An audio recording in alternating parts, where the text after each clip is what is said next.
Tua palavra é lâmpada para os meus pés, Senhor. Bem-vinda, bem-vindo ao nosso encontro com a palavra Lâmpada para os meus pés. Neste 10º domingo do tempo comum, o Evangelho proposto, capítulo 9 de Mateus, versos 9 a 13. Naquele tempo, partindo dali, Jesus viu um homem chamado Mateus, sentado na coletoria de impostos. E disse-lhe: segue-me. Ele se levantou e seguiu a Jesus. Enquanto Jesus estava à mesa em casa de Mateus, vieram muitos cobradores de impostos e pecadores, e sentaram-se à mesa com Jesus e os discípulos. Alguns fariseus viram isso e perguntaram aos discípulos: por que vosso mestre come com os cobradores de impostos e pecadores? Jesus ouviu a pergunta e respondeu: aqueles que têm saúde não precisam de médico, mas sim os doentes. Aprendei, pois, o que significa: quero misericórdia e não sacrifício. De fato, eu não vim para chamar os justos, mas os pecadores.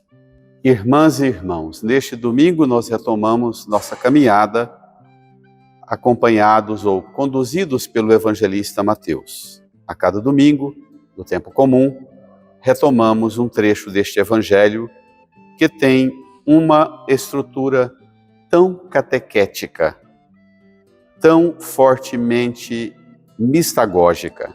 Cada gesto, cada passo de Jesus conduz cada um daqueles que o acompanham e a nós, pela oração e pela meditação da palavra, para dentro da realidade nova do reino de Deus que chegou. A expressão forte do Evangelho de Mateus é exatamente a novidade do reino de Deus que chegou. Na verdade, a expressão forte de todos os evangelhos. Jesus caminha e encontra esta figura, Mateus. Não temos muitas informações sobre este personagem. Às vezes desejamos vasculhar detalhes que a Bíblia não mostra, e dizia um bom professor de Bíblia: se não mostra, se não fala, é porque não é importante. Se fosse importante, falaria. Domingo que vem a gente vai ver a composição do colégio apostólico e estará lá o nome de Mateus, o cobrador de impostos. Mas sigamos nossa meditação. Jesus chamou Mateus, sentado na coletoria de impostos. Os coletores de impostos ou cobradores de impostos eram aqueles que trabalhavam para o governo do Império Romano. Bancas espalhadas por todo o território, onde circulava gente, nas beiras dos caminhos, das estradas, onde se transportavam mercadorias, nas cidades. Qualquer um era abordado e se levantava a situação daquela pessoa e taxava o imposto para que a pessoa depositasse ali mesmo, muitas vezes naquela banca ou numa outra camada, banca superior, o recolhimento do governo. Jesus passa, vê-o sentado, disse-lhe: segue-me. Toda a teologia do Evangelho é sobre o seguimento. Os Evangelhos foram escritos para exatamente explicitar que significa, afinal de contas, os relatos dos chamados de Jesus.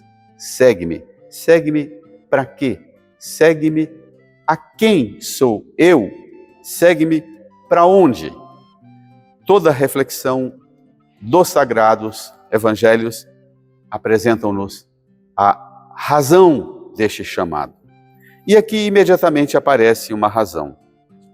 Jesus chama-o, ele se levanta e seguiu Jesus. Para onde a novidade.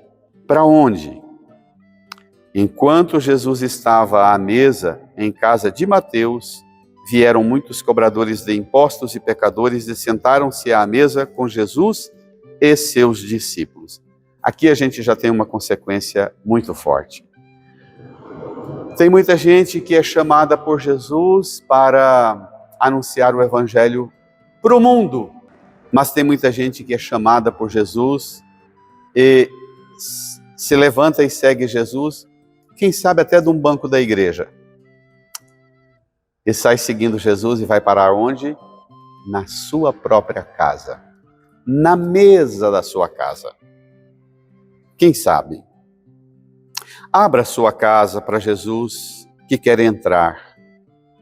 E umas coisas estranhas podem acontecer, mas dessa estranheza, uma novidade extraordinária do reino também se estabelecerá na sua casa, na mesa da sua casa.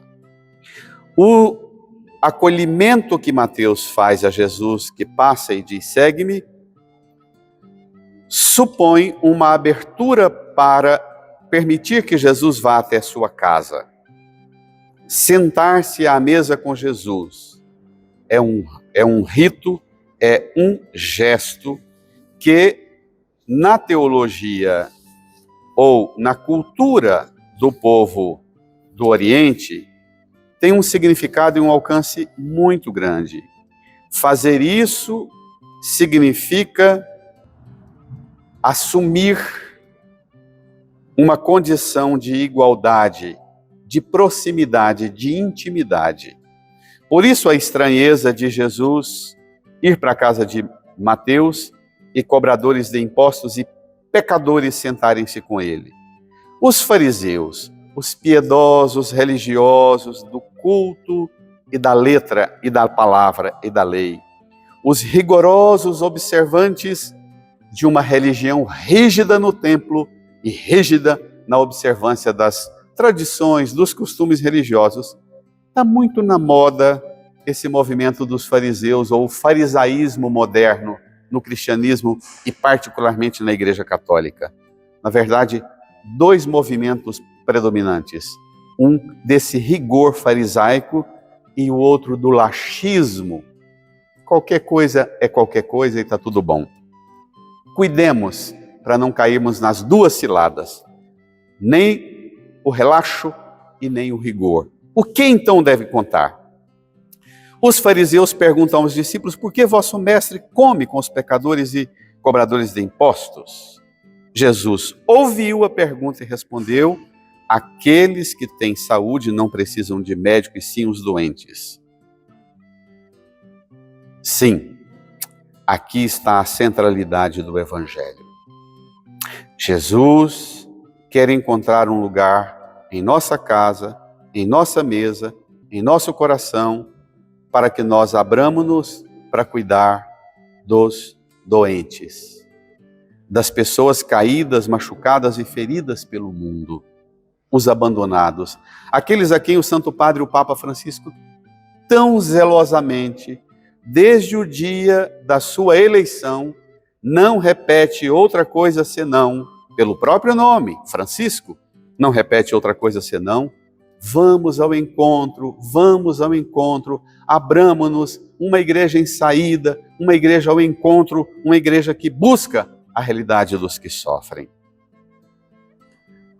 Os que têm saúde não precisam de médico, mas sim os doentes. E aí Jesus dirige aos fariseus uma avaliação pavorosa, senão extraordinária. Aprendei, pois, o que significa: quero misericórdia e não sacrifício. De fato, eu não vim para chamar justos, mas sim os pecadores. Misericórdia e pecadores, ao invés de sacrifício e justo. Justos são exatamente aqueles que se chamam, eu sou justo, eu sou correto, eu pago o meu dízimo, eu pratico minha devoção, vou à missa todos os dias ou todos os domingos, confesso tantas vezes por mês ou por semana ou por ano. Às vezes nós damos para nós um selo, nos carimbamos com uma marca de justos, piedosos, corretos. E Jesus propõe uma avaliação. Cuidado com os sacrifícios nossos.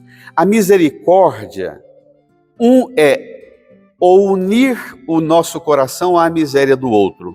E o sacrifício é unir o nosso bolso ao altar. Será que é possível reconciliar as duas coisas? Ter um coração misericordioso e uma prática religiosa sadia? É disso que o Evangelho fala.